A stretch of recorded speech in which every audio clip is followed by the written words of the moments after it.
नीतीश की बीमारी का राज आया सामने। बीजेपी के झुकते ही स्वस्थ हो गए सीएम बिहार। नीतीश की नाराजगी के चलते जेडीयू के सामने झुकने को तैयार हुआ बीजेपी हाईकमान। नीतीश के नेतृत्व में ही बिहार में एनडीए लड़ेगा चुनाव, सम्राट चौधरी का ऐलान। बिहार में 2025 में होने हैं विधानसभा चुनाव। यात्रा पर निकले नीतीश कुमार। बिहार के पश्चिमी चंपारण से सीएम नीतीश कुमार की बिहार प्रगति यात्रा शुरू हो गई है।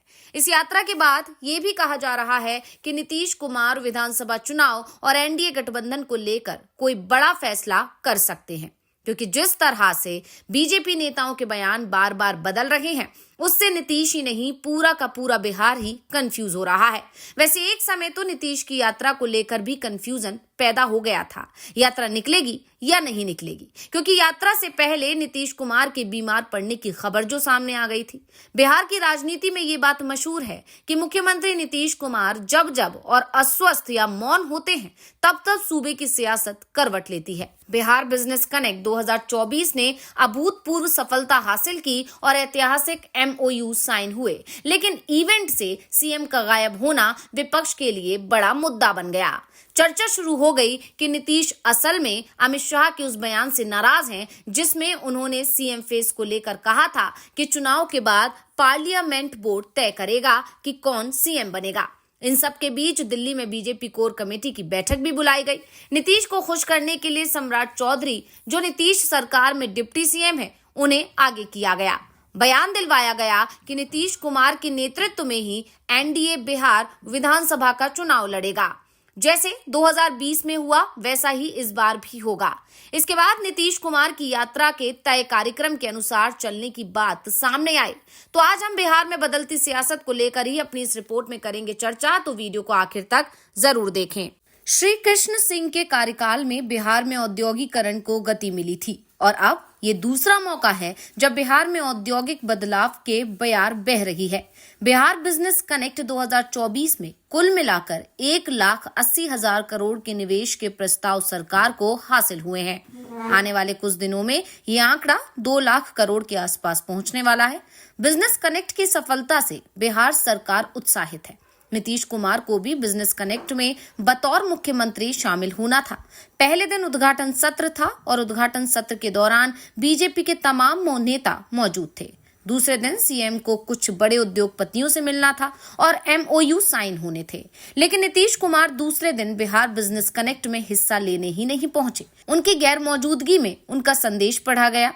कार्यक्रम में नहीं आने के पीछे की वजह मुख्यमंत्री का अस्वस्थ होना बताया गया। कई उद्योगपति इस उम्मीद में थे कि सरकार के मुखिया से उनकी मुलाकात होगी। बाद में बीजेपी की तरफ से नीतीश के समिट में नहीं आने को लेकर सफाई भी दी गई। बीजेपी नेता प्रेम कुमार का बयान आया। उन्होंने कहा कि जहां तक मुख्यमंत्री नीतीश कुमार के बिजनेस कनेक्ट में शामिल नहीं होने का सवाल है, तो उनकी तबीयत खराब थी, इस वजह से वो बिजनेस कनेक्ट में शामिल नहीं हो पाए। वैसे नीतीश कुमार के नहीं आने से सरकार में शामिल उद्योग मंत्री नीतीश मिश्रा भी असहज दिखाई दिए। दूसरे दिन प्रेस कॉन्फ्रेंस होनी थी।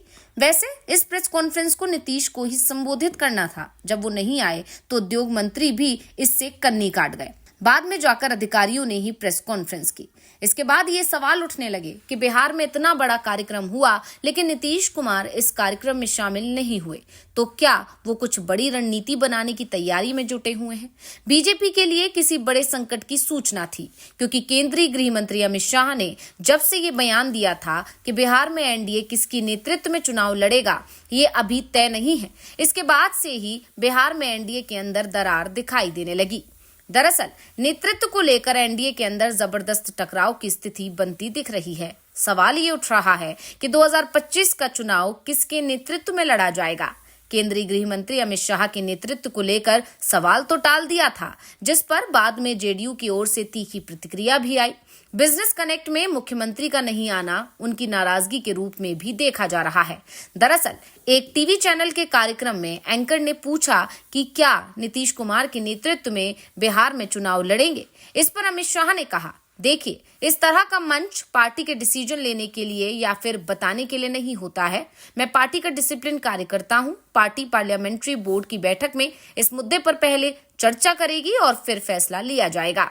पहले सीएम फेस और उसके बाद राज्यसभा में भीमराव अंबेडकर को लेकर गृह मंत्री अमित शाह के बयान पर विपक्ष ने नीतीश कुमार को भी टारगेट करना शुरू कर दिया है। आप संयोजक अरविंद केजरीवाल ने तो मुख्यमंत्री को पत्र लिखकर बीजेपी का साथ छोड़ने तक पर विचार करने की अपील कर दी। हालांकि जेडीयू ने इस मांग को ठुकरा दिया।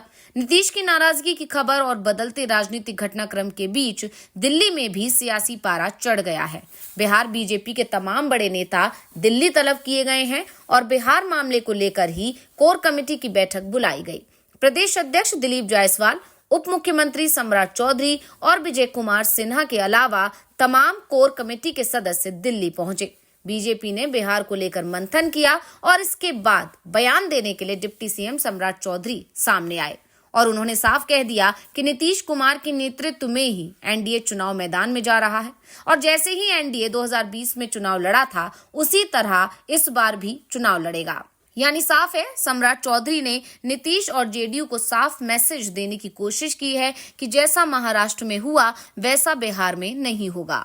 और इसके पीछे सबसे बड़ा कारण ही अंबेडकर विवाद को माना जा रहा है, क्योंकि नीतीश अगर एनडीए छोड़ते हैं तो एनडीए के दूसरे दलों पर भी दबाव बढ़ जाएगा। फिलहाल अब नीतीश कुमार बिहार प्रगति यात्रा पर निकल चुके हैं। नीतीश के बारे में कहा जाता है कि हर चुनाव से पहले वो यात्रा जरूर निकालते हैं और इस बार 2025 में विधानसभा चुनाव होने हैं, तो चुनाव से पहले नीतीश कुमार एक बार फिर यात्रा पर निकल चुके हैं और इस यात्रा के सहारे नीतीश कुमार एनडीए में खुद का दबदबा और मजबूत करने की कोशिश करेंगे। साथ ही अंबेडकर विवाद के चलते जो नुकसान पहुंचने की उम्मीद की जा रही है उसे भी कम करने की कोशिश नीतीश कुमार की तरफ से ही की जाएगी, क्योंकि नीतीश कुमार का जो मुख्य वोट बैंक है वो भी डॉक्टर भीमराव अंबेडकर में विश्वास रखता है।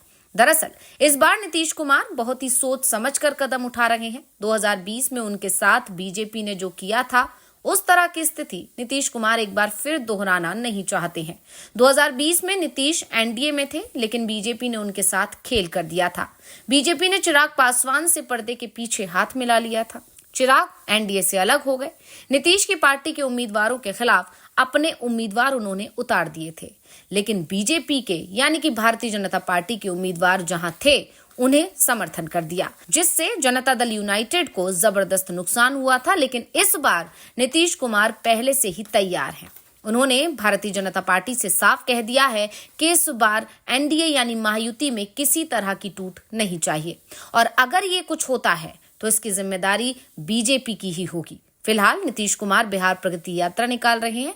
इस दौरान वो बिहार में उनके कार्यक्रम में हुए काम बताएंगे, साथ ही आगे का रोड मैप भी सामने रखेंगे। तो लालू और राबड़ी राज में बिहार की आर्थिक स्थिति के साथ कानून व्यवस्था का मामला भी उठा रहे हैं। तो रिपोर्ट आपको कैसी लगी हमें कमेंट करके अपनी राय जरूर दीजिएगा। इसी के साथ वीडियो को लाइक करें, वीडियो को शेयर करें और चैनल को सब्सक्राइब करना ना भूलें।